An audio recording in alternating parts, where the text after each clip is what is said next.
to receive the word of God.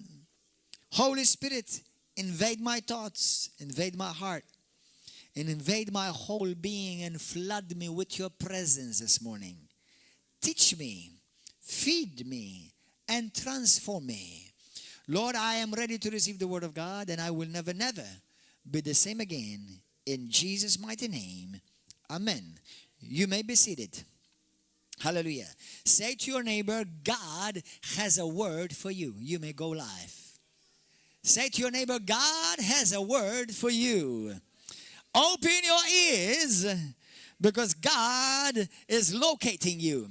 Everybody say this with me. Say, Holy Spirit, locate me.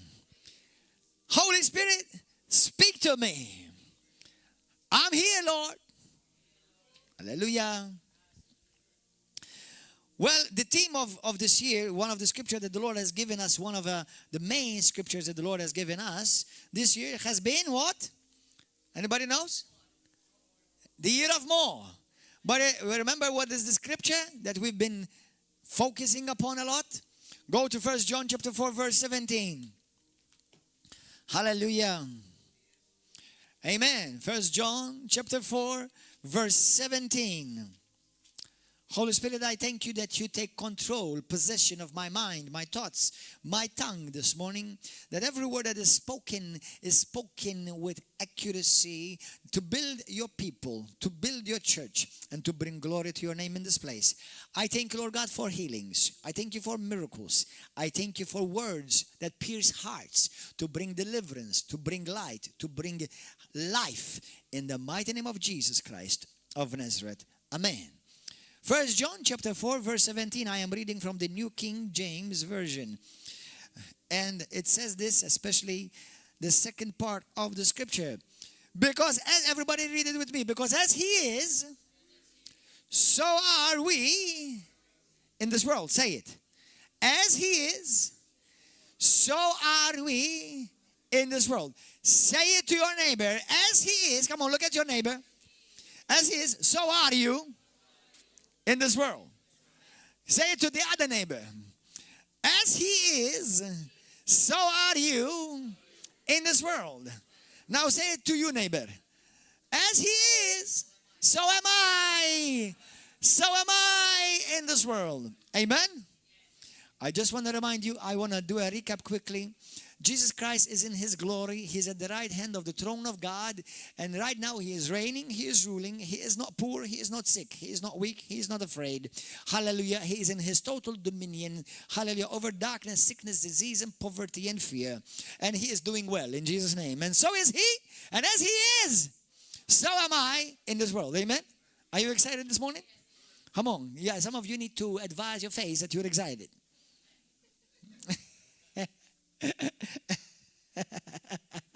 Come on, tell face, I'm excited.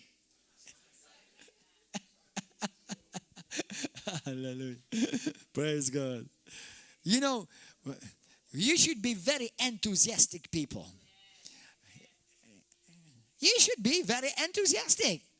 The word enthusiastic comes from the word from entheos, which means to be filled with God. Did you know that? Entheos, enthusiastic. We are people who are filled with God. Amen? So, as he is, so are we in the world. Go to 1 John chapter 2, verse 6. These are scriptures that I'm bouncing my message off. Verse 6.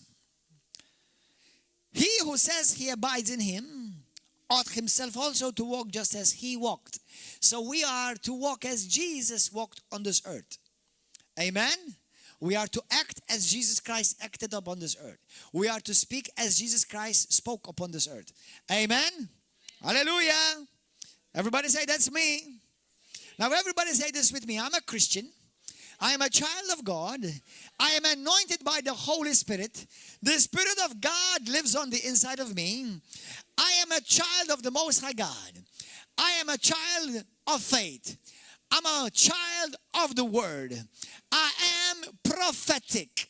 I am apostolic. I am evangelistic. I am a kingdom citizen. Hallelujah. Everybody say that in Jesus' name. Hallelujah. Thank you, Holy Ghost.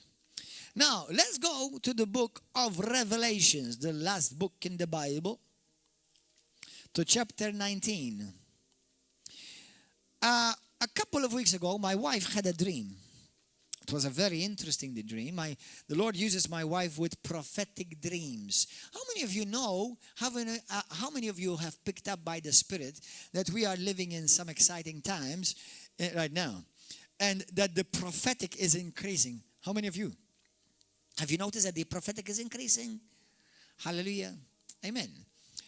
You see, this is an important reality and truth that I'm about to share with you right now. Listen to me, brothers and sisters. In the scripture, it talks about that as it was in the beginning, so it shall be in the end. Now, in the beginning, God created the church. Let's say the people is the church is the people. God created people to live and to walk in His glory. Amen? When Adam and Eve fell, they fell from glory. And Jesus came so that we will be restored back to glory. So that as things were in the beginning, so we shall also return back at the very end. Because Jesus Christ is coming for what type of a church? You got that? He's coming back for a glorious church. He's coming back for a glorious people. Amen. Now, between the beginning, and let's now jump a few thousand years and go back to the time when the church was born. When the church was born, in the book of Acts chapter 2, we see a glorious church being birthed. Men and women of God, and not just the 12 apostles, just in case you didn't notice, but actually there was a whole church walking in the glory of God. Because the Bible, believe it or not, the book that we call the Acts of the Apostles, most of the apostles are not mentioned. Barnabas, Paul, Philip, many people that are mentioned in the book of Acts, Ananias, many are not apostles. They are normal Christians walking in the glory of God, walking in the kingdom of God, walking clothed with the glory of God, and that is you. That is you. That is you. That is me. Amen? So what we have is, between that type of church to the church that Jesus Christ is going to come back to, we have to be at the very, very least like the early church, the very least. But Jesus, the Bible talks about in the book of Haggai, even in the book of Hebrews, that the glory of the latter house shall be greater than the former house. That means, even if we were to become like the apostles, it's not enough. We have to be much more. I believe we're in that season. Say it, we are in that season. Amen? Now, along the years, you know, the church, the glorious church, lost its glory. And they exchanged the gold of the glory of God for the brass of man-made religion, tradition, dead. And what we have is that the church lost the apostolic government. The church lost the prophetic movement. The church lost the miraculous. The church lost the supernatural. And it became like another institution, another club that you don't see change, you don't see miracles, you don't see the move of the Holy Spirit, nothing. You walk in dead and you leave dead, if not dead there.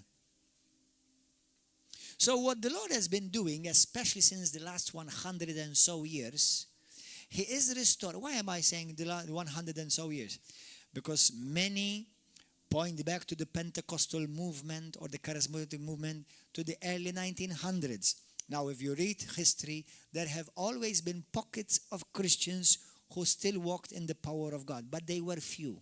Those of you who have done the course Pentecostal Perspective, the movement, the historic move, the history of the movement of the Holy Spirit, you will see that there were always movements, but small pockets of people who walked in the power of God, in the glory of God, in the apostolic authority and power of God. But they were very few. And many times they were persecuted by the imperial traditional church. Amen? So what happens now, since the 1900s, we have a resurgence of God's Holy Spirit. And what the Holy Spirit has been doing in these last 1900s, 100, 120, let's say 150 years, is God restoring back to the church what the church has lost that had in the beginning. Faith, holiness, sanctification, the teaching of the word, the teaching of the word, the gifts, the ministries, the evangelist, the pastor, the teacher, the apostle, the prophet. For many years, the only thing that many people knew was priest. How many of you knew that there was a pastor in the Bible? But do you know there are churches who have heard about a pastor, but they don't believe that there is an apostle? So they've stopped at a certain point of the revelation, that they did not continue to build the... Now it's all scripture, and any revelation that comes cannot contradict scripture. So for many people who have come have come out and never to return back to a Roman Catholic tradition, the only thing they've ever seen was Catholic priest. And funny enough, the Catholic priest or a priest office as an office does not even exist in the New Testament. What exists in the New Testament, and the Bible says Jesus Christ has given gifts to the body of Christ, and he has given some to be apostles, prophets, pastors, evangelists, and teachers. Ephesians chapter 4, verse 11 and 12. For the equipping and for the building up of the body of Christ, so that they will help the body of Christ grow and mature. That's also what it says in 1 Corinthians chapter 12, 28 through 30. That's also what it talks about in book of Acts chapter 6, Acts chapter 13. So what we see through the years now, God by the Holy Spirit restoring back the church to its former glory at the very least. Amen? Hallelujah. So somebody said, you know, how many of you have seen Sharabank on Friday? And you wanted to escape this nation and want to go somewhere else. Anybody felt like that? Now let me say something. I don't want to be unkind, but I do want to be truthful. Somebody asked me, but Pastor, how come don't these priests know the truth of the Bible? Can I tell you honest? Can I tell you honestly? How many of you want to know the truth? If they knew the Bible, they won't even be Catholic priests in the first place. Let alone preach a bunch of heresies and hogwash. Which I want to challenge every Catholic that is watching me right now by love, true love. Find me one office in the New Testament that is called Catholic priest. If you get a revelation of that, you leave now. Because the Bible says that the office of a priesthood as a ministry office ended with the temple and by Jesus Christ fulfilling the Levitical priesthood. And it was not Catholic priest according to Rome's order. It was a Catholic priest according to the Levitical order of Moses, and that ended. And if you read the book of Hebrews, you'll get that revelation very quickly. So no, they don't know the truth. They do not know the truth. They may know some truths here and there, but they don't know the truth. They don't. And unfortunately, many of them don't want to know the truth. Hallelujah. So, just a side note, but a good one. Amen? Hallelujah. Now, go to the book of Revelation, chapter 19. Hallelujah. Holy Spirit, speak to me. Hallelujah. Blessed be the name of Jesus. Thank you, Lord. You see, there are Christians who may have had their born-again experience, but they stopped somewhere. I am not that type. I am the Christian who is hungry, who is greedy, and I always want more. I'm a sucker for the things of God, and I'm not going to apologize about it. Amen? How many suckers do we have in the kingdom? Hallelujah. You're a bunch of suckers. Hallelujah. Congratulate yourself. Now, there are other types of suckers. You don't want to be like them. But if you're a sucker for the things of God, that means you're hungry. You always want more. God says, I'll give you more. I'll give you more. Amen. And God is the God of more. According to Ephesians chapter 3, verse 19, the Bible says that He is able to do abundantly above and beyond what you could possibly ask, think, or imagine. And I'm going to tell you something. For somebody with a fertile imagination as mine, that's a lot.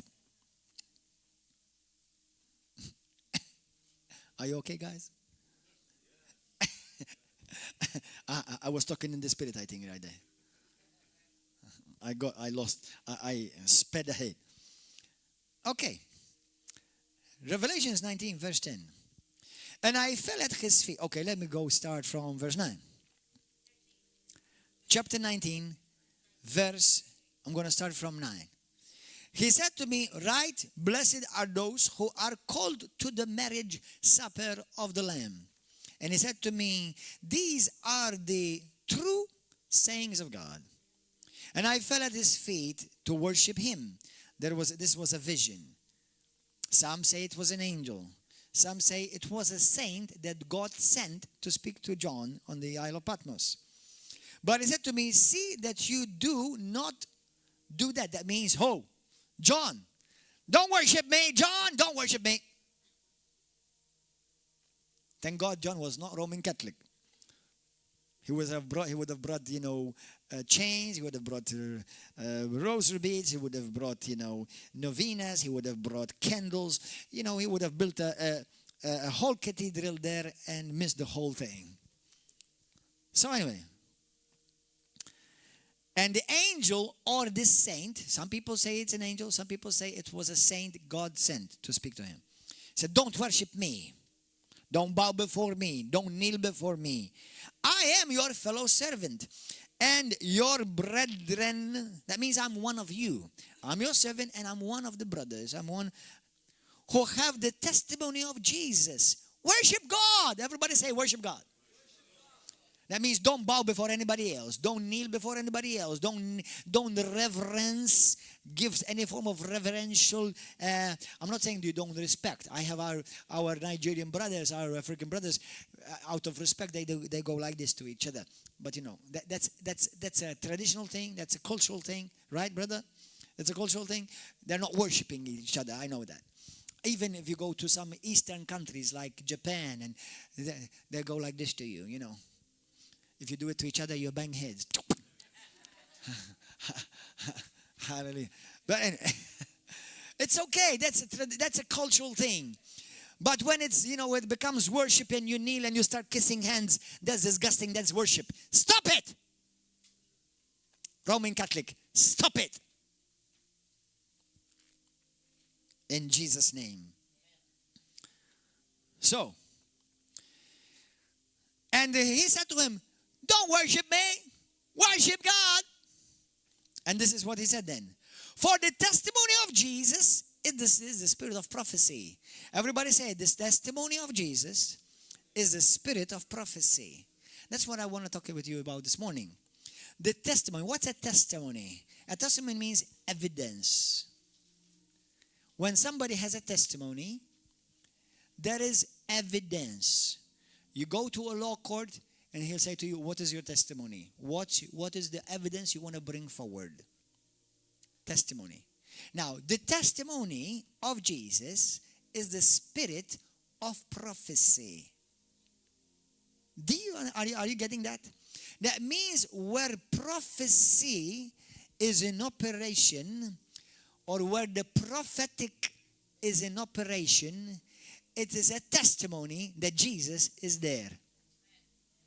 Did you get that? This is powerful.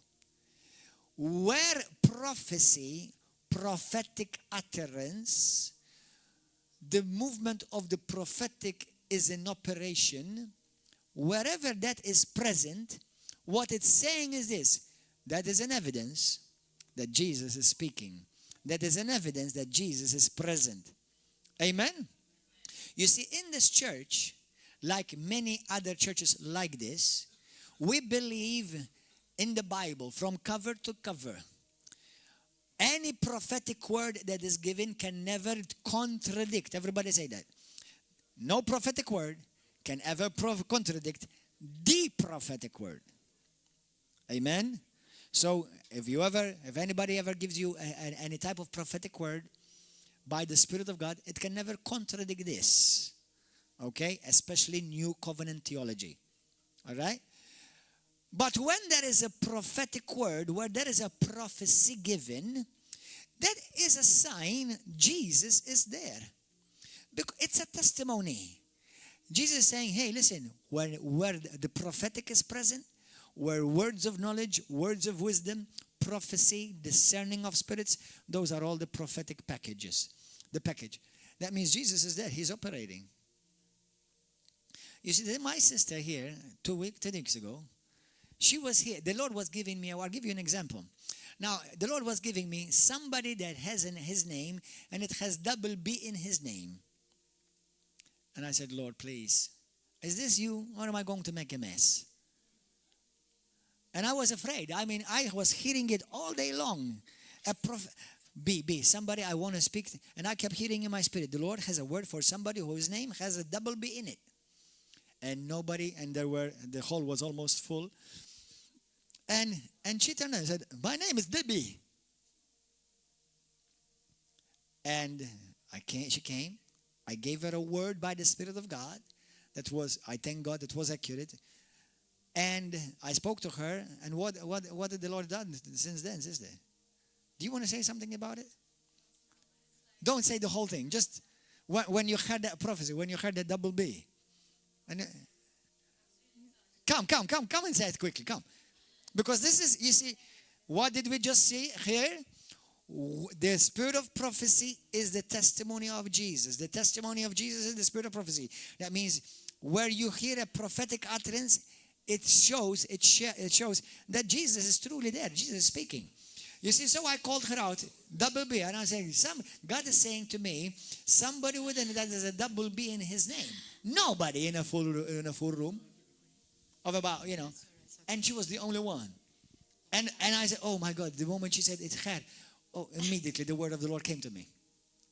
Clearly, it came to me. Yes. Just not even I realized it was me. No, you I forgot was, your own name. I was back translating, and I was telling the people, someone who has a name with a double B, someone who, and I was thinking of a cousin who has a name Bibiana. I don't know. And I was saying, it must be a name like Bibiana. I don't know from where I got it because I haven't met this cousin of mine in years.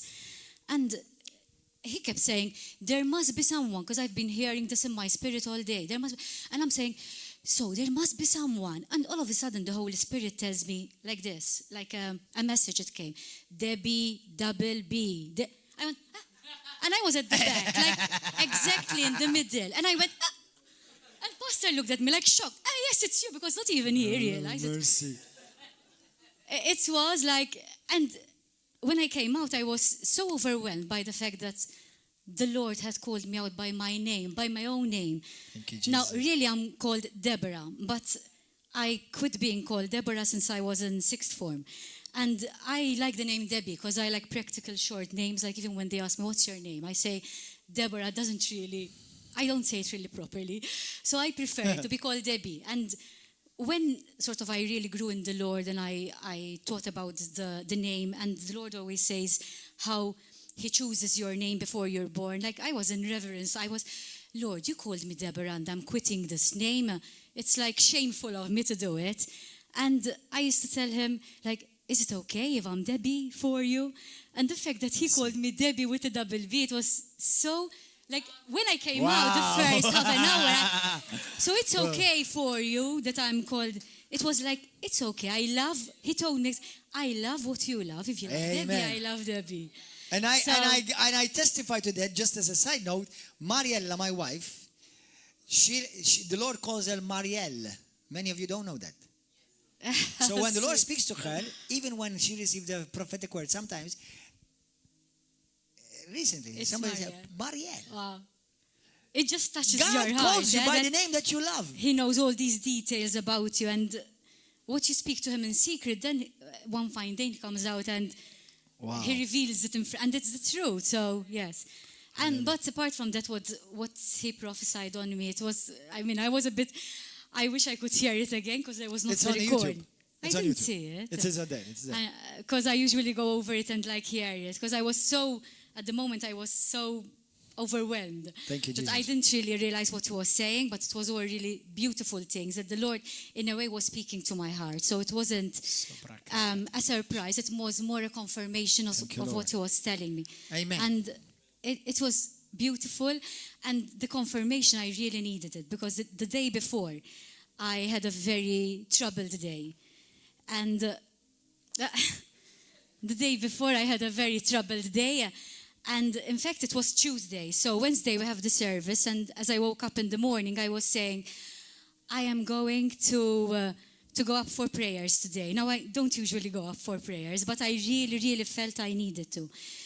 So, and then it all changed. I ended up translating. So I forgot all about praying. And the Lord got me out for prayers himself, pray for her. And some of the prophecy has already happened that the pastor spoke about, that things are going to smooth out. He saw papers being signed. Now, Tuesday before I came, I had this, it was a knot, something really knotted that I said, I don't know how it's ever going to be undone, this knot, because it's so complicated. It's so beyond me. Wow. But I trust in you, and I know you're going to find a way of solving all this confusion. And the next day, it comes everything is going to be so easy. You're not going to believe how easy it is.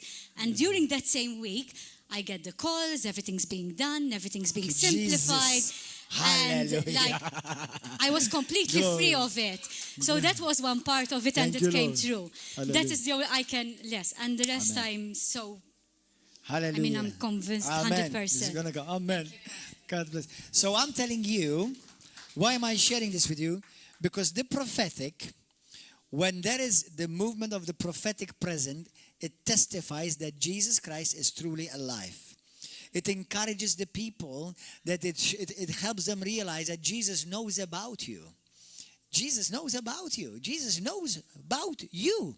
Jesus knows your name. Jesus knows your thing. He knows your deal. He knows what you're going through. And that's why we said earlier, I told you, as the Holy Spirit locate me. You hunger for it, When these things are when the Holy Spirit is operating like this. Say, Holy Spirit, speak to me today. I need to hear a word from you. Now, you may receive a word from the preaching of the word, or God may locate you and highlight you and give you a specific word. Amen? Hallelujah. Praise God. So, let's go to the book of John chapter 4. Now, listen to this. You see, how do you operate in the prophetic? How many of you would like to know? Number one, by faith. Everything in the kingdom operates by faith. Everything we do in the kingdom is by faith. You see, in the book of Romans chapter 12, it says the gifts that God has given us, we must access them and operate in them by the measure of faith that we have received. And the more you practice it, the more you jump in faith and operate in it, the more your gift will grow. Now, everything God gives you is for two things. One, to build up the church. Two, bring glory to Him. It's never to lift you up. It's always to bring the church to maturity, to help somebody individual to grow up, mature, encourage, and to bring glory to God. Be careful, never receive glory for the things that God is doing. You consider yourself blessed, honored, and privileged that God is using you. Amen. Hallelujah. Praise God. Now, another thing is this. What about if I say something and I say, I say a word and nobody answers? Oops, I said a name or I said a thing and nobody lifts up his hand. Well, there are two things. One, this happens a lot.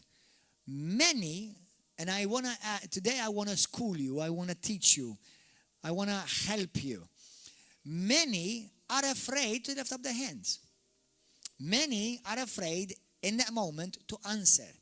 And I tell you about 8 out of 10 times, people who have not answered to a prophetic word, they come behind this, or after the service, they come and tell me, Pastor, that was me, but I was scared. Or that was me, but I was shy.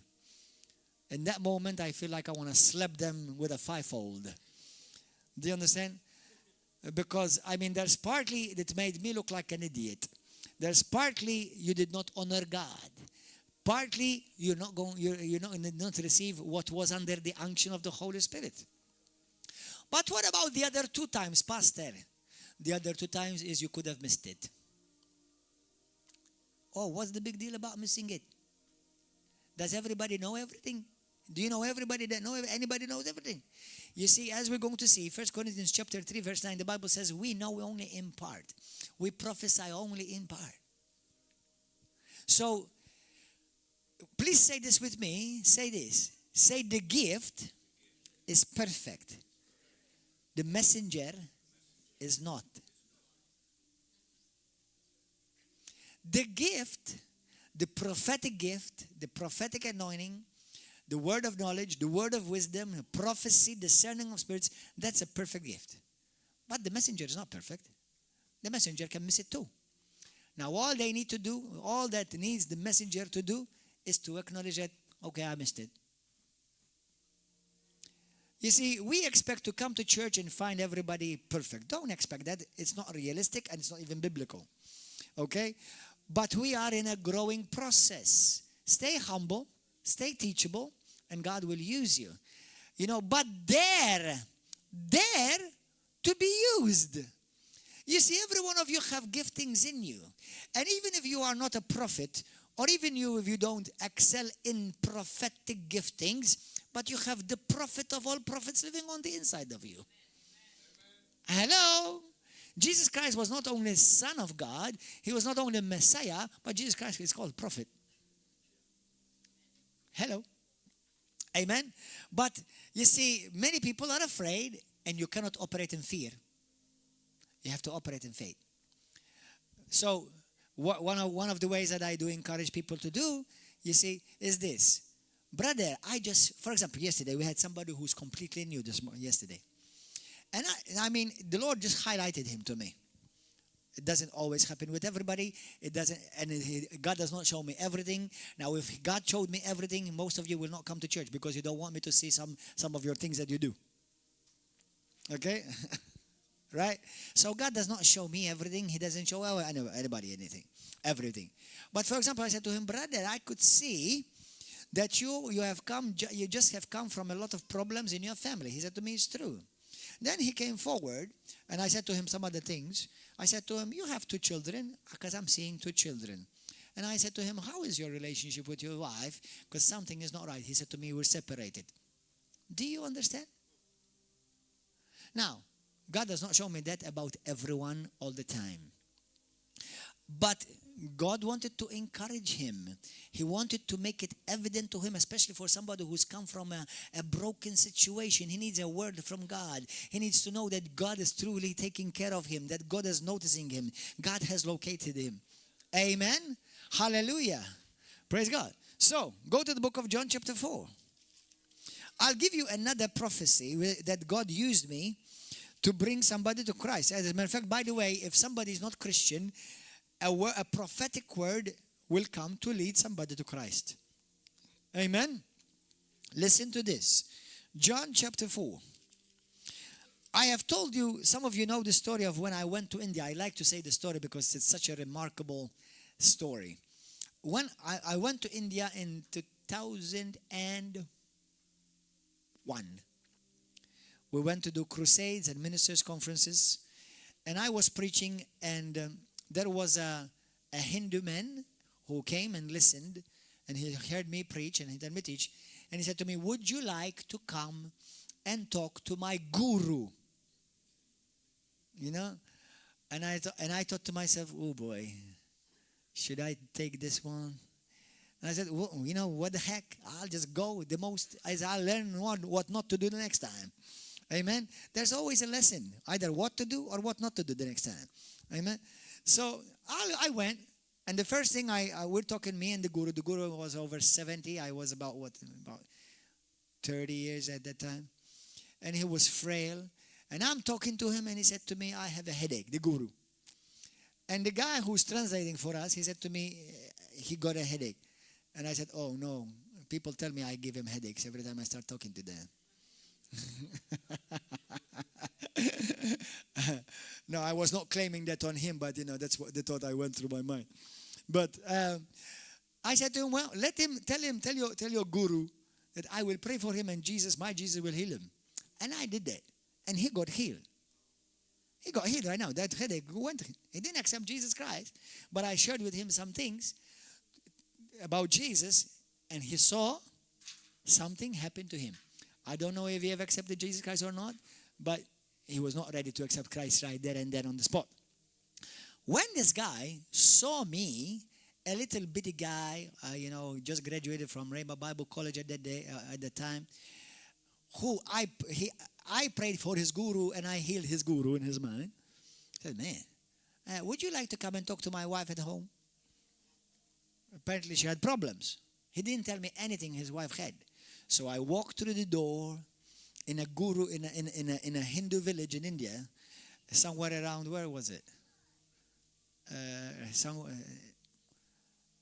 Rishikesh, Haridwar, in those areas. And as soon as I opened the door, but clear, like when you drop a penny in a piggy bank. Ching! She has a spirit of Hunaman, a demon who is called Hunaman, this demon, or Hanuman. And this demon is causing her bulimia. Every time she eats, she vomits. And this demon is causing her insomnia. She can't sleep during the night. All of this just dropped in me in a flash, like the flash. Immediately. I had not even told her, hi, my name is Gordon. Nothing. Just like, and she said to me, my God. She said to me, are you psychic? I said, no. I said, how do you know these things? She said, I said, Jesus just told me this because Jesus loves you and he wants to heal you. And she said to me, okay, she and her husband, now this husband just saw me heal his guru. Okay? Now he just saw me speak this word about his wife and I know nothing. And they set me down on their sofa. I had another brother with me. And for 3 hours, I shared the gospel with them. Now, they gave me full attention because when I told them that and we know nothing about each other, I got their attention quickly. So the wife told me, because I said the Holy Spirit so revealed to me that she was dedicated to the monkey god Hanuman when she was born. And on that day, that demon entered her. Isn't it nice to worship a monkey? Yeah? Anyway, so she said to me, how do I know for sure that your God is the truth and not my God? Now in Hinduism, there are over 3 million gods. To be honest, almost, you've got Hinduism and Catholicism looks very, very, very similar.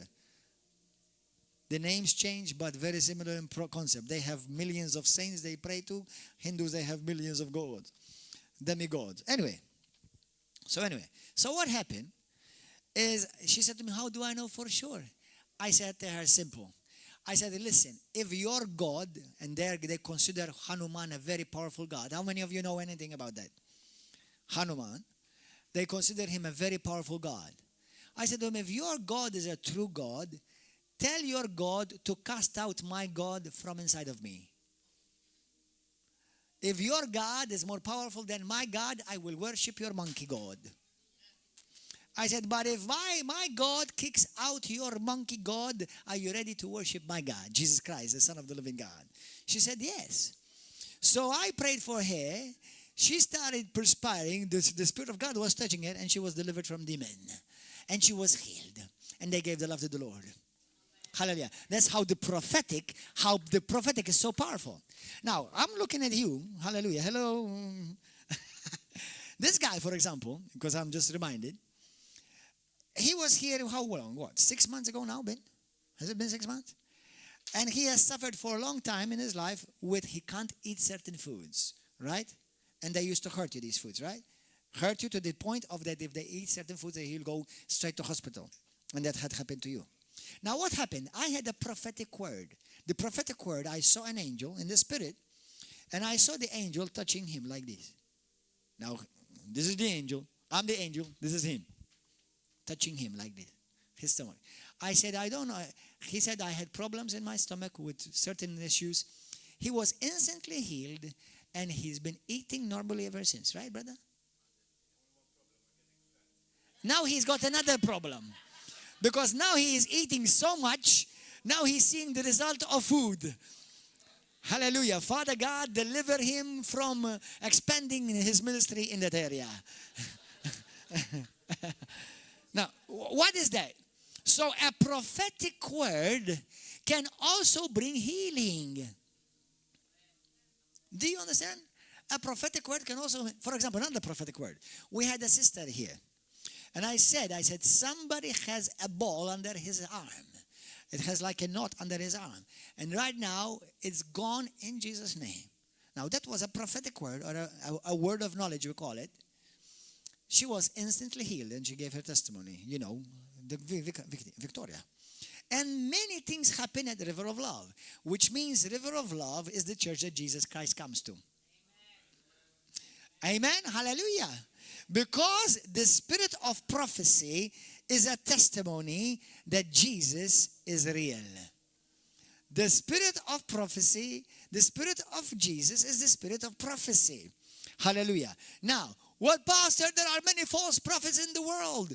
Well, hold on. Why are you so good about pointing all the false ones? Why don't you have some integrity and start pointing out also the genuine ones?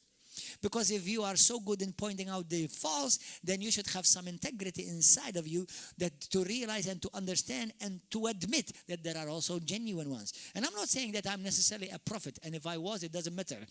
What I'm saying is this, that just like there is the genuine, there will always be the counterfeit. But if the counterfeit exists, then you should also admit that the genuine exists. Amen? Hallelujah. And many Christians, they go around with like chickens with their head cut off. Oh, false prophet, that false prophet. Can you show me the genuine one? Or you always notice the false ones only? And by the way, many people that they call false, they're just not false. They are ignorant and not actually discerning what the Word of God says and what the Spirit of God is doing. Yes, there are false ones. Just like in everything, there are false prophets, there are false apostles, there are false pastors, there are false teachers, there are false evangelists, there are false Christians. Hello, and they come to church all the time. So, the false does not nullify the genuine. The false give evidence that the genuine exists. Amen. Hallelujah. So that's why you must be spiritual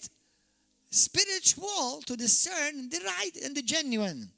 So where the spirit of Jesus Christ, the spirit of prophecy. Hallelujah. Praise God. Thank you, Holy Spirit. Go to the book of John chapter 4. Oh, by Jesus. Hallelujah. Lord, I pray in Jesus' name, make the clock stop now. Now, and those who have faith receive. Now, if your clock has continued to work, it's because you don't have faith. I'm just joking. I'm joking. Because I'm sure somebody will be ready to jump on me. Ah, there you go. He's preaching.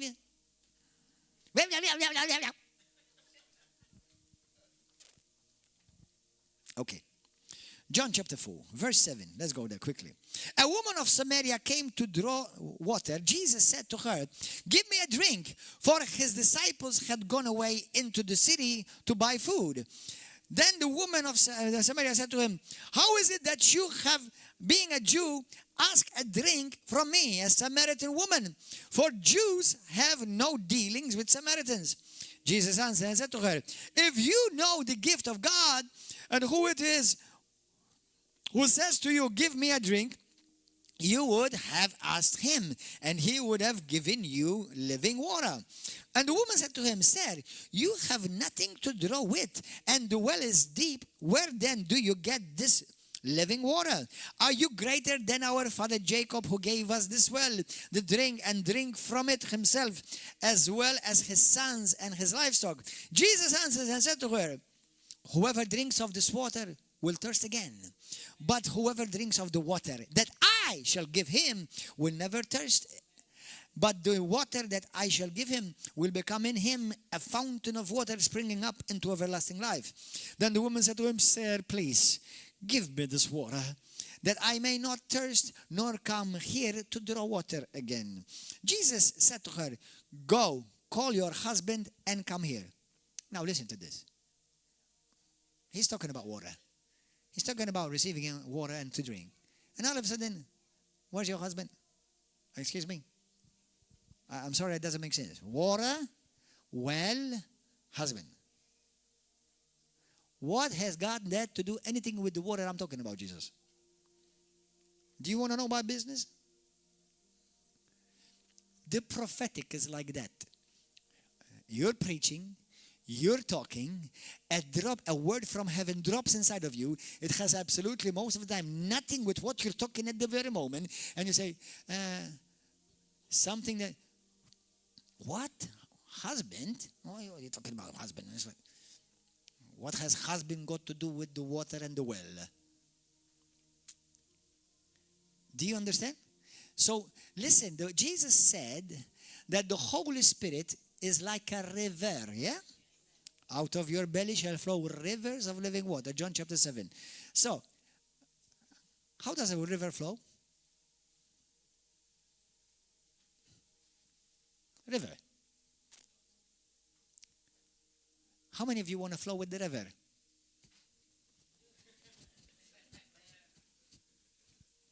I'm flowing with the river. That's exactly in the spiritual realm, how things flow. Especially in the prophetic. When the prophetic giftings are in operation. I'm talking about holiness, and all of a sudden I have a word about encouragement. I'm talking about faith, and all of a sudden I have a word about healing. I'm talking about the end times, and all of a sudden I have a word about your job. What? End times, job. They don't go together. The prophetic.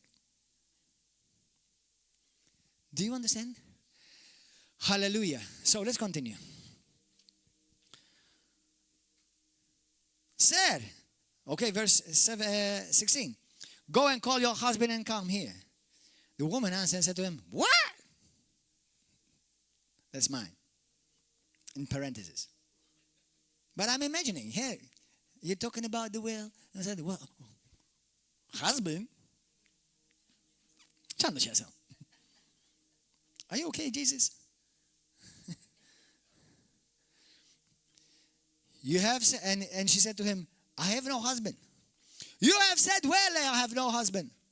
For you have had 5 husbands, and the one whom you now have is not your husband. In that you have spoken rightly. The woman said to him, Sir, I perceive that you are a prophet. Now, Jesus only gave her one word. All of a sudden, she's already categorized him as a prophet. Now, not everyone who has a word of prophecy. Now, let me put this. The prophetic, the package of the prophetic includes the word of knowledge. That means something that you're going through at the moment. The word of wisdom, something that has to do with future events. A prophetic word concerning your life, maybe even about your past, even about things that you need to do, direction. Maybe also a discerning of the spirits. I see a spirit coming against you in particular, and where it has come. I've had similar words many times from people said, I see that there is a spirit attacking you from against your life. It has come from for example, I'll give you an incredible word that I was completely confounded and surprised by. We have this sister about 6 months ago also. A woman came to my office, another sister brought her, and she's talking to me about her situation. Actually, she had barely started talking to me. And I said to her, stop. I said to her, is your grandfather was he a sailor in the Navy? I'm sorry, Pastor, are you talking to me? Are you talking to me? Now, we're talking about I have issues with my family. Pastor, I have issue with my husband. Was your grandfather in the Navy? Is this guy okay? What has that to do with what I'm talking about? So, the story envelops, and I say to her, I see, and I started giving her certain details about how a certain curse has entered her lineage in her family. She said, oh my God, yes. She said, my granddaddy was in the Navy. Now, how many times in my life as a Christian have I had a word of knowledge about somebody being in the Navy? Not even once. If somebody had a headache, I've had that several times. But somebody, your daddy being in the Navy, your grandfather, how many people are you going to say that to? The majority of the people say, no, no, Father, no, Pastor, no, definitely not. So it's a word from the Spirit of God. So the moment we open it up, she's crying, and in the office, she got delivered from a demon. That's what the prophetic does. What does the prophetic do? The prophetic exposes, brings to light what the enemy wants to hide. That's a powerful truth. You get it? That's why it's important you come to receive prayer in the front. Although this is not the only way it operates. Many times I've had a prophetic word about people who are just sitting there thinking that they're minding their own business and nobody is watching them. But the Holy Spirit has highlighted you and He knows everything about you and is about to speak to you. Okay? So she got delivered. She literally got delivered. She literally manifested and got delivered. A demon came out. Through one prophetic word. Why? Because the moment you expose something that Satan is doing in the dark, you bring it to light and you break his hold and claim over your life. I'll give you another example. We had one sister here that she had been involved with the occult. She went to Brazil. She found some so-called Christians. They told her they were Christians. They brought her into a house full of idols, full of statues and full of other things. And they start calling the spirits of saints to come inside of her. Okay? Now, she came, and I had a word, because she had been suffering a lot. And I asked God, the Lord, please give me a word. What's the issue with the sister? What's going on with her? And, oh, man, I got it.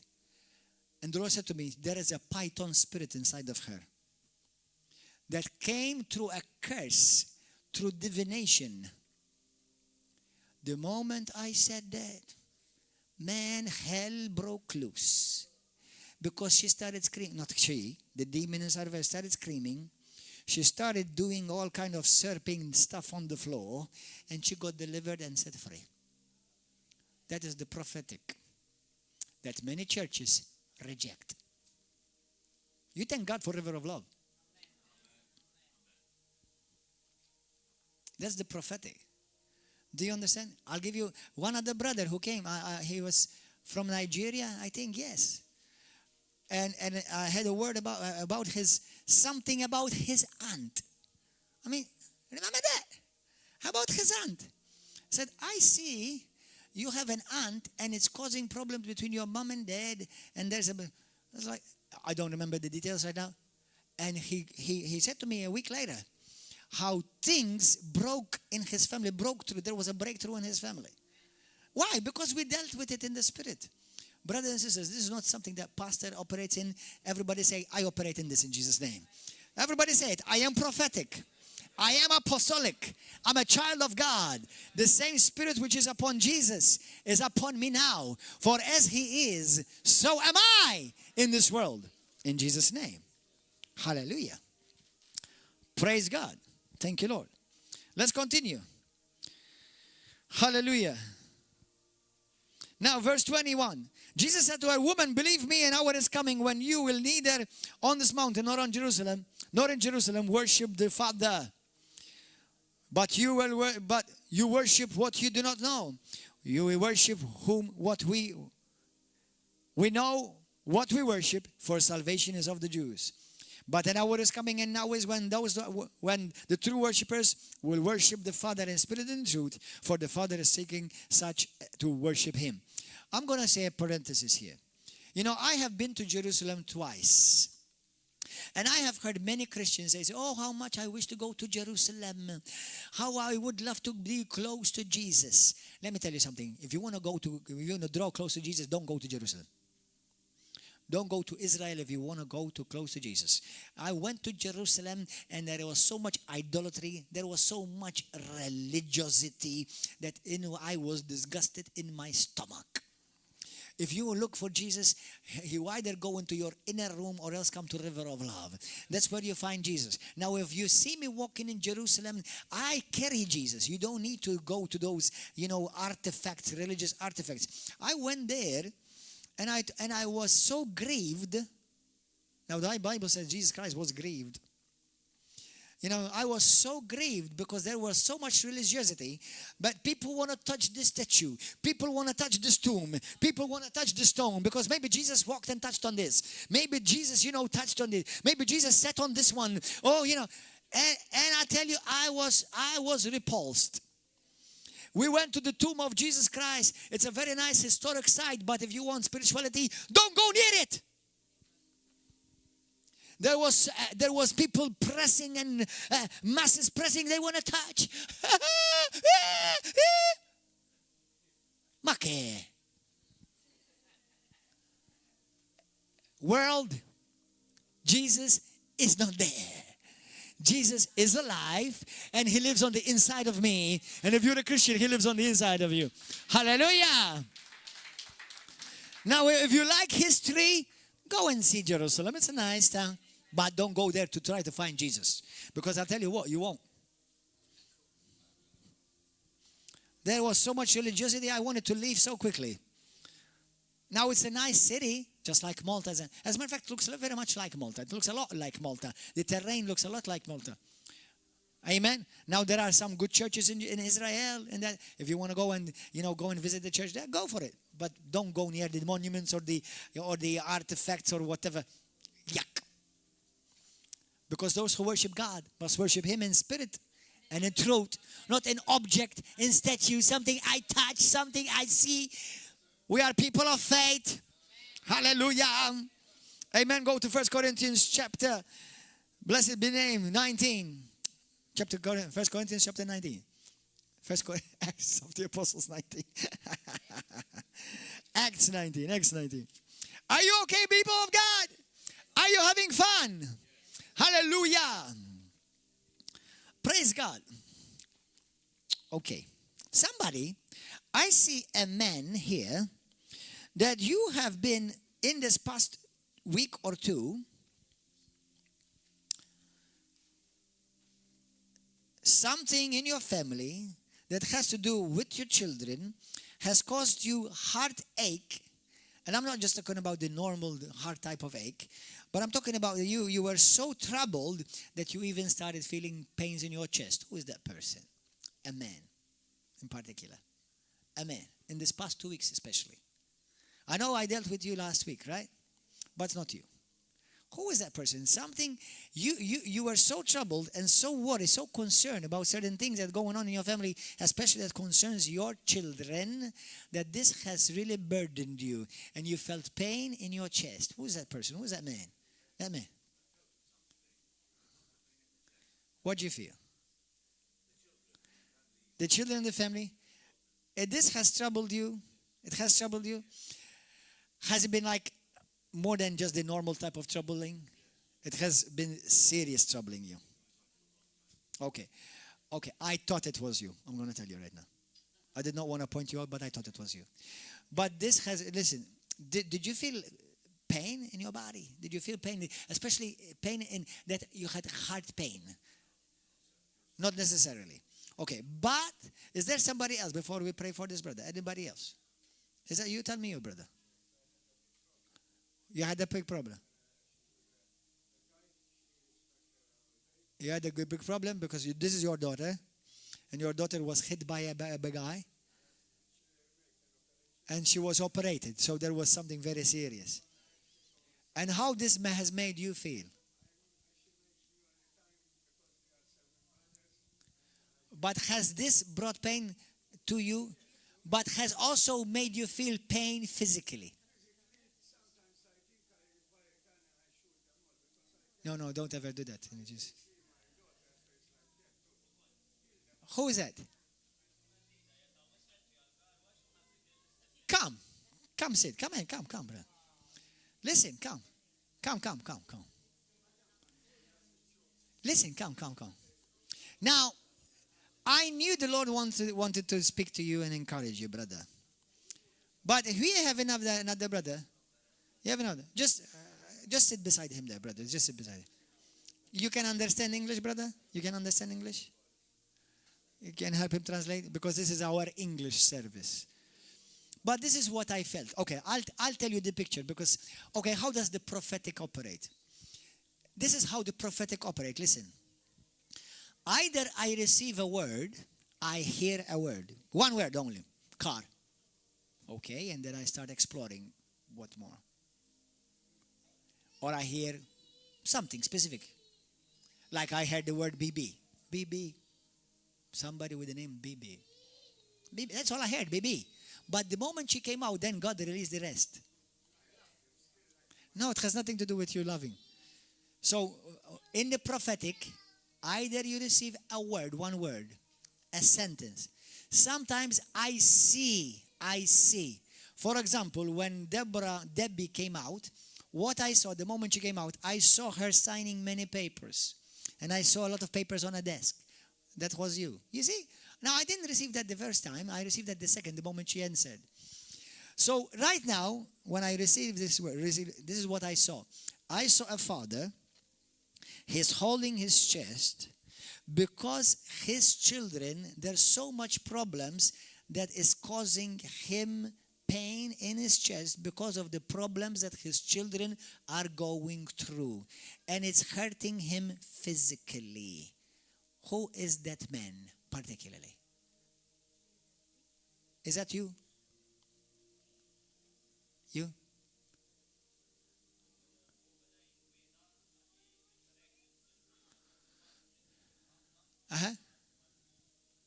You were praying for, worried for his family? Okay, so you see, this is exactly what I heard. Father, man, father, children, and pain, chest pain. Did you feel that? That's you? Is that you? Dan int? Inti li bdejt tħoss daw l-affarijiet, brother.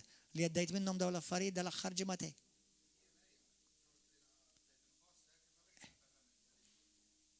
Imma għandha xaqsam ma' tfal.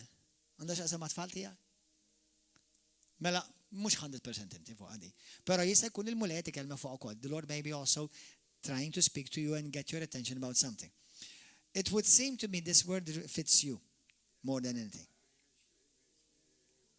I can see that. I can see that this is really actually affecting your health. It's affecting, yes. You see, he's saying yes. So now what's happened? If I say headache, it's very possible that many people have a headache. But what about if I say to somebody, headache, because, for example, this is not the word of knowledge, I'm just giving you an example. Somebody who has a headache because this week you've been kicked out of the job is affecting now because you have bills and you have responsibilities. Now, you can have a headache about many things, but not everybody's going to have a headache about maybe problems of a job. So now you have to specify. So, we all may have problems with family issues. Yes, we all do. But then when it becomes more specific, what you do is you're zeroing in on the person specifically highlighted. And that's you. Do you understand? Now, I did feel that the Lord wants to do something in you as well. Amen? Hallelujah. So let's pray for you right now, brother. What is the name of your children? And it's a daughter. And you see, this is, I heard that in my spirit, a daughter. A daughter, that's what I saw. I saw a father, trouble with daughter, children, but daughter in particular. And this causing pain. You see how we're becoming more specific now? You see how, Now, it doesn't always work this way, but this is one of the way. Sometimes another way the prophetic works is this, where I see me going to a particular place, my spirit, I feel like my spirit is taken to a place, a room. I'll give you an example. For example, one man in particular. Jak terġa' tiġi lura, you're welcome, ta? Mbagħad inkellmu iktar. God bless you, my dear brother. Here.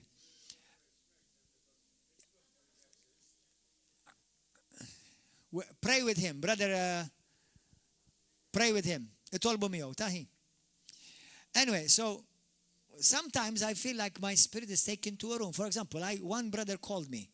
He is from Poland. My spirit, I felt my spirit was entering his room and I was describing what's in his room. This does not happen a lot of times. But when it happens, it's powerful. Because I told him what I see in his room, he told me to pray for him. I prayed for him and he was touched and healed right in there. On the phone. In the realm of the spirit, there's no distance. Amen. Hallelujah. So let's pray for you. Amen. Now, you need to forgive. No, you have to. You have to. Do you want to go to hell? No, listen to me carefully. Mala, you have to forgive. Good. Because if you do not forgive, that means you will go to hell for sure. Then right now it's a choice. It begins, but listen to this. Listen carefully. When you forgive, you are telling God, Lord, I'm going to release it. You take over and you work. When you live with a vendetta in your heart, God cannot work because you're taking care of it. And the moment you do, it will make you sick. And it will send you to hell. It will send you to the grave early as well. So, say this with me right now. You don't need to talk anymore. Say this with me. Say this with me from your heart. Say, Father, in the name of Jesus, I forgive that man that has hurt my daughter. It is not him. It is the devil behind him working to destroy my daughter's life. But now, say this. In the name of Jesus, I forgive him. And I bless him. And I ask you, Lord, to touch his life. Send forth your Holy Spirit over him. Heal him. Draw him closer to you right now. Send your laborers, Lord, to speak to his life and bring light into his life. Father, in Jesus' name, I take authority right now over every demon, over every witchcraft. I say witchcraft against your daughter. Every witchcraft that has come against my daughter and my family. In the name of Jesus. Forgive me, Lord, that I did not forgive before, but now I forgive. And I thank you, Lord, that my daughter is going to be okay. I plead the blood of Jesus over my daughter, and I declare safety, security, and I surround her with your angels in Jesus' name. Father, right now, everybody pray with me. Father, right now, we send for the fire of God against every work of the enemy that has come against his daughter and his family in Jesus' name. Hallelujah, right now. Right now. Fire in the name of Jesus. Lord, we're going to hear a good testimony.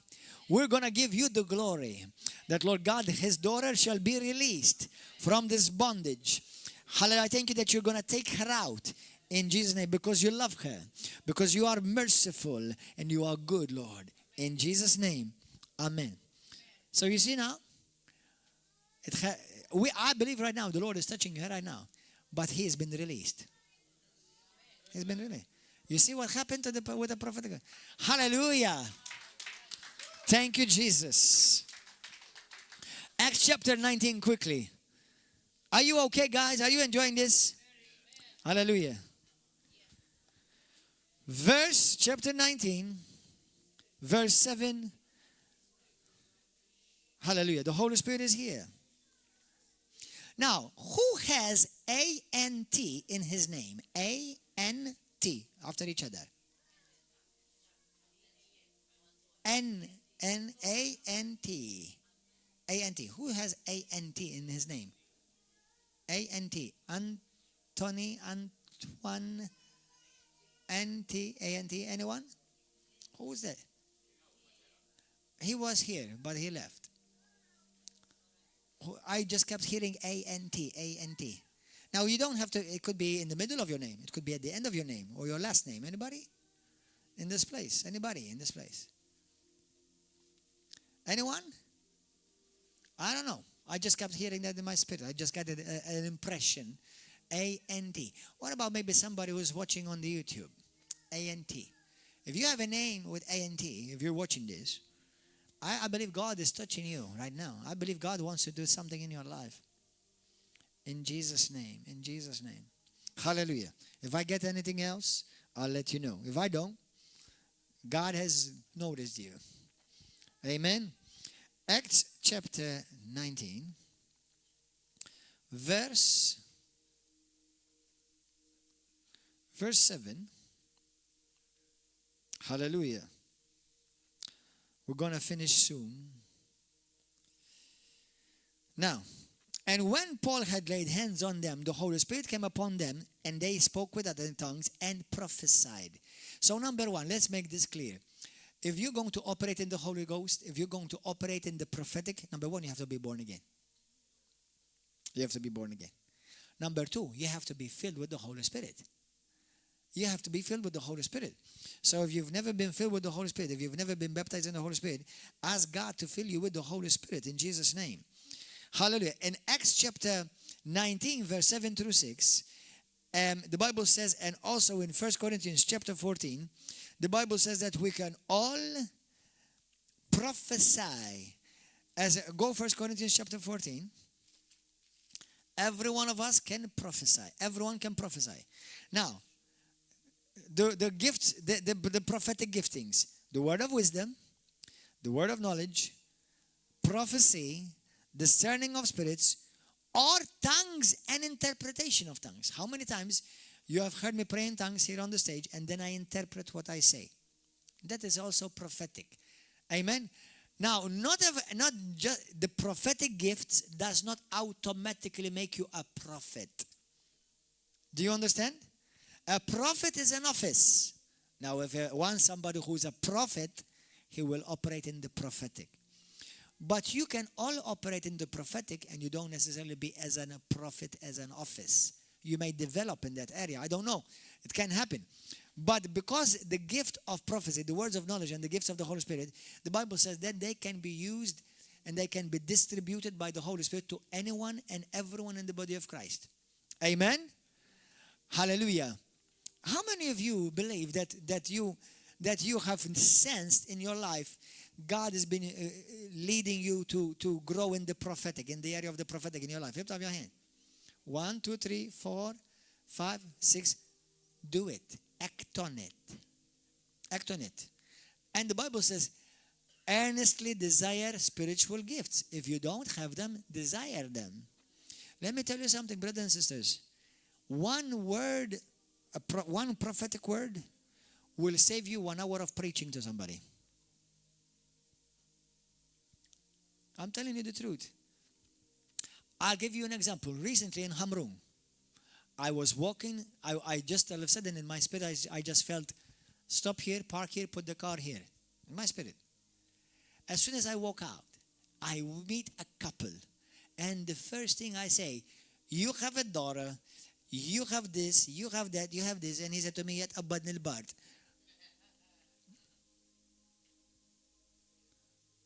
What happened?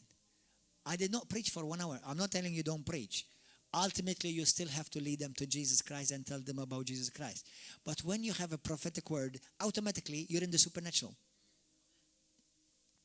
Amen? So, seek this. The Bible says, seek that you may prophesy especially. It's one of the most useful gifts in the body of Christ. Amen? Hallelujah. It is an open door to many other things. Hallelujah. Praise God. 1 Corinthians chapter 14. Thank you, Lord. The Bible says you can all prophesy one by one, but in turns. 1 Corinthians chapter 14, Paul says that I encourage you all that you may prophesy. 1 Corinthians chapter 13, verse 9. Paul says, the Apostle Paul, hallelujah, said that we know in part and we prophesy in part. So you don't need to know the whole story. You don't need to know a whole picture. If you have just part of the picture, just share it. Say, hey, brother, is this something you're going through? Hey, sister, is this something you're experiencing? If you say no, say, okay, I missed it. Okay? Don't be so presumptuous that you say, oh, this. Now, sometimes you can be so bold, but there's the leading of the Holy Spirit, and sometimes there is an authoritative word that the Holy Spirit gives you, and you will have beyond a shadow of doubt it's from God, and it will be confirmed right in front of your eyes. Amen?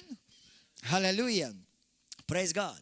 So, you have to be born again. You have to be filled with the Holy Spirit. The prophetic will encourage, will build up the body of Christ. As it says, 1 Corinthians chapter 14, all can do it. Everyone can do it. Amen? Hallelujah. Unfortunately, many people have rejected this gift, have rejected the movement of the prophetic. Amen? Now, why do I say movement? Because where the Holy Spirit is, there is movement.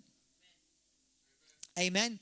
I'm not talking about that we're starting some NGO or some denomination. It's a movement of the Holy Spirit. Hallelujah. Blessed be the name of Jesus Christ.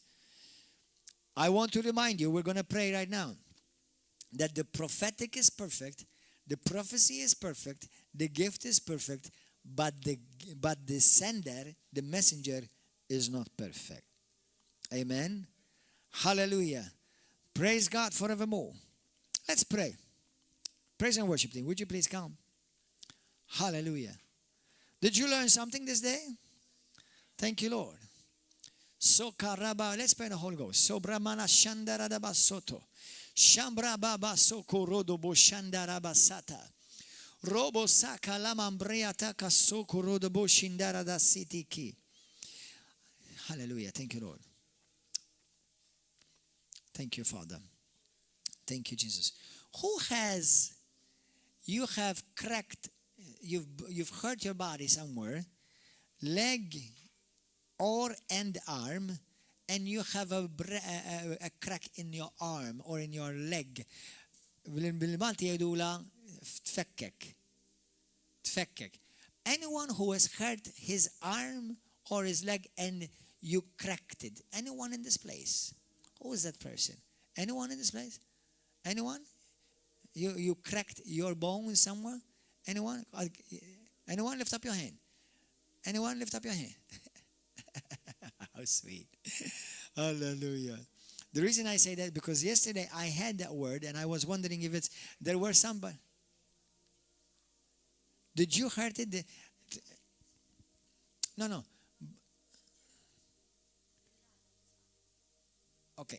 Hai fatto qualche tipo di, come si dice, nelle tue ossa? Per quanto tempo che hai questo? Tanto tempo. Dove? Vieni qua. Come here. What he's saying is that he's got pain in his bones. Where is it? Dove? Fammi vedere. Alle gambe intera? In qualche parte in particolare? Qualche zona particolare? E nel ginocchio? Ok. Per quanto tempo? Per how long? Per tanto tempo.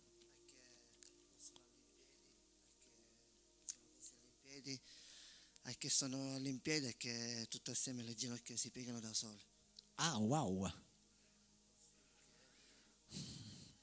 Si hai fatto male qualche volta in qualche accidente? No, niente. Dolore alle ossa, pain in the bones. Ti hanno mai detto che hai bisogno della vitamina vitamina xejdula dik tal-għadam xejdula calcio? Ti hanno mai detto che hai bisogno di calcio? No? Può darsi che anche avrai bisogno di calcio per le tue ossa. Calcio, no? Calcio? No calcio? una vitamina per le ossa. Può darsi? Non lo sai. Vai a trovare, vai a scoprire se hai bisogno di queste cose. Che significa piastrine? Insomma, il microfono, brother. Under plates? Che hai? Fil plates. Insomma, what does that mean? So this is a blood related. Somebody else, qualcun altro nella tua famiglia soffre con questo? No, Nessuno? Nessuno, neanche... non lo so, forse i miei nonni, non lo so. No, non lo sai. Ok, preghiamo per lui. Preghiamo, siccome lui è adesso qua fuori, preghiamo per lui. Let's pray for him. Hallelujah. Preghiamo.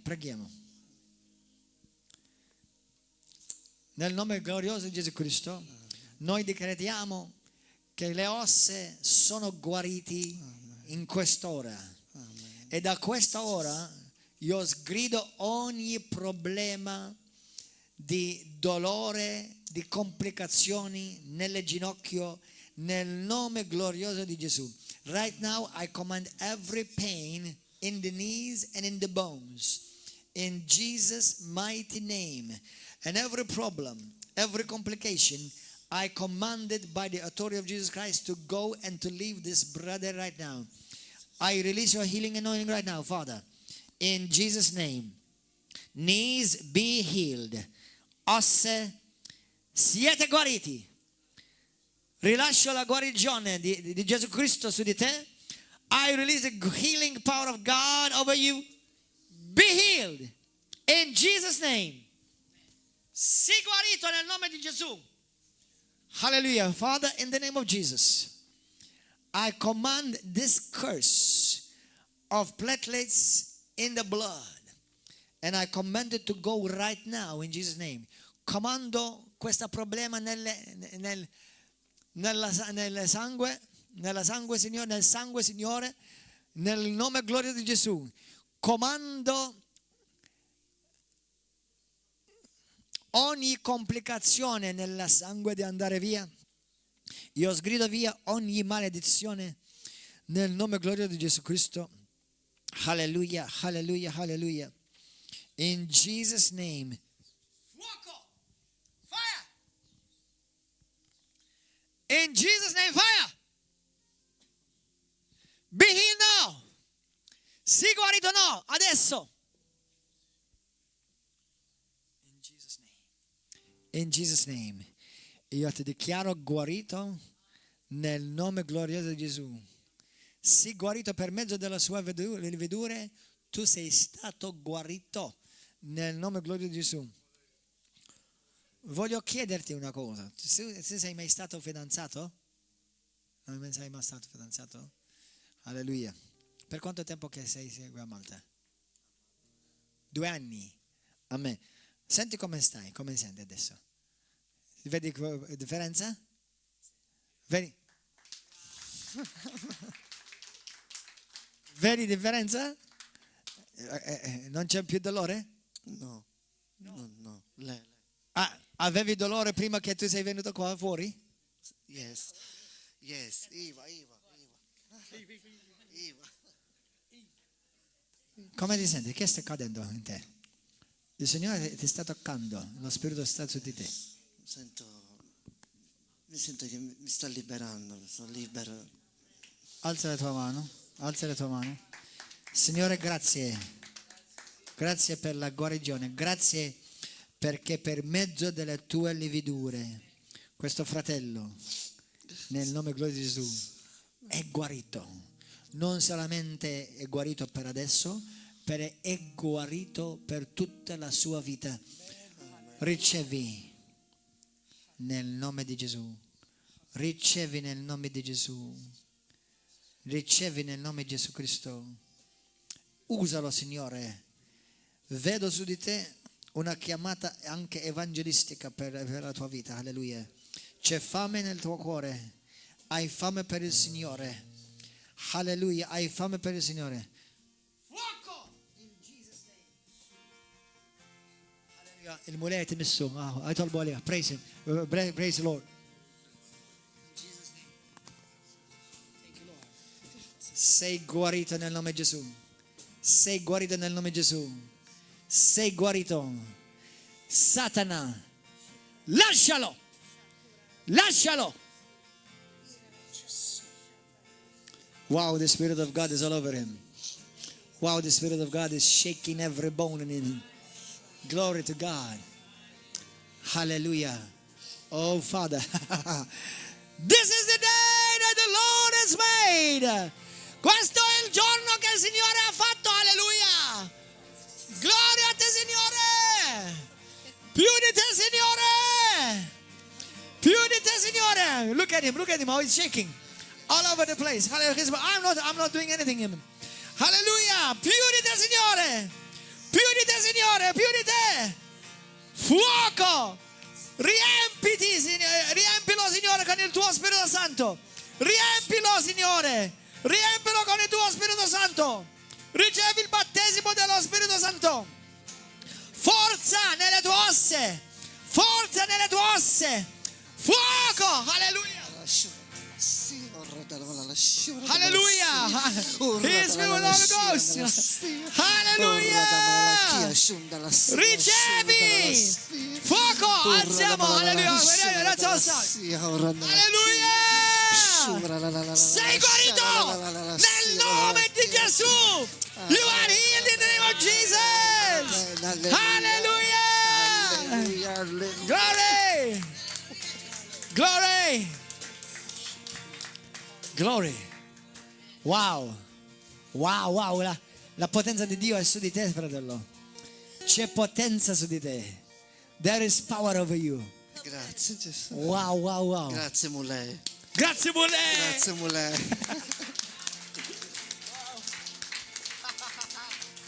Wow, come ti senti adesso? How are you feeling? Come, look. Giovane. Mi sento un ragazzo giovane. Non più dolore. He feels like he's a young man. Più giovane che già sei. Sì. Perché sei giovane. Avevi dolore e non c'è più dolore. You had pain, there is no more pain. Non c'è più niente. Non c'è più niente. Non c'è più niente. Però ho sentito una grande potenza sul tuo corpo, vero? In verità. I felt like there was great power over his body. It's like his whole body, when I touched him, it was like he was shaking on the inside, everything. It's like il Signore ha preso le tue ossa e le hanno... Alleluia, nuove osse nelle tue gambe, non più dolore nelle tue gambe. Rimessi di nuovo a posto. Amen, li ha messi di nuovo a posto. He put his bones back together as they were supposed to be. Thank you, Jesus. Wow. So che hai fame per il Signore. I know that you're hungry for the Lord. Hallelujah. E il Signore vuole usarti. E sento una chiamata di evangelista su di te. Questo tu lo senti? Do you feel this? Tu lo senti questo? Sì. Questo è una conferma per te? Sì. Gloria a Gesù. Wow. Non lo so, sento che il Signore vuole fare di più. Vuole fare di più. The Lord wants to do more. Amen. Thank you, Lord. Amen. River of Love è la tua casa. River of Love is your home church. River of Love è la tua chiesa. La tua chiesa, la tua famiglia. Amen. Amen. Hallelujah. Gloria a Gesù. Hallelujah. Thank you, Jesus. Come here. Hello, brother. Come here. Via, siediti. Hallelujah. Rimani libero nel nome di Gesù. Hallelujah. My brother, what is the Lord doing in you? Hey. Making me something special. Ili io non è primo. Ora io bit-Taljan. Bella, vero? Tu? I come not for the first time, even with Ruben, he's a friend of me. When I was young, I was a bad boy, but now I make a family, but it's everything go wrong. But now But everything now will gonna come right. come good again. Now I want, maybe I gonna make everything I lose. I want to work back to bring it. In Jesus' name. I'm for. In Jesus' name. name. I always like the Spirit. What And what the happened to you empty today? side I've got. What happened to you today? The Lord touched you. The Lord, all the time I'll come, all the time I feeling touch me. All the time I feeling, every word you said, I always said, He's sitting on me. He's speaking on me. Every time you said a word, you, Lord. it's all the time it's happening on me. Thank you, Lord. Allora, dejjem I said, naħseb da fuq, jgħid. I love you too. Hallelujah. Thank you for that. That's a wet kiss. Praise God. Praise God. You want to say something? Come, sister. Come on, assistant, quickly. Take your place. Nixtieq ngħid kontetlek. In English, if you can. Yes. You remember when I was listening to the program 3 days later, Yes, yes. and So- my hand it was hurting, Yes, yes, yes.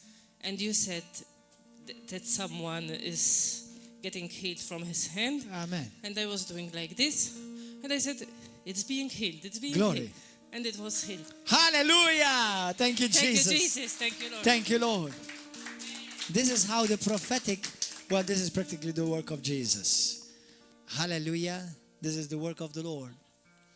Hallelujah. Praise God. Let's all stand, brothers and sisters. Let's all stand. Everybody lift up your hands. Say this with me. Say, Father, thank you for the Holy Spirit. Thank you for your Son, Jesus. As He is, so am I in this world. Use me, Lord, for your glory. I thank you for teaching me, for equipping me, and making me like your Son. I ask you, Lord, to use me more and more. Give me more hunger, more thirst for you. In Jesus' mighty name, I believe good things are coming my way. In Jesus' mighty name, amen and amen. Hallelujah. Give a wonderful praise and applause to Jesus Christ. Hallelujah. Hallelujah. Glory to God. Hallelujah. Glory, glory, glory. Glory to God. Hallelujah.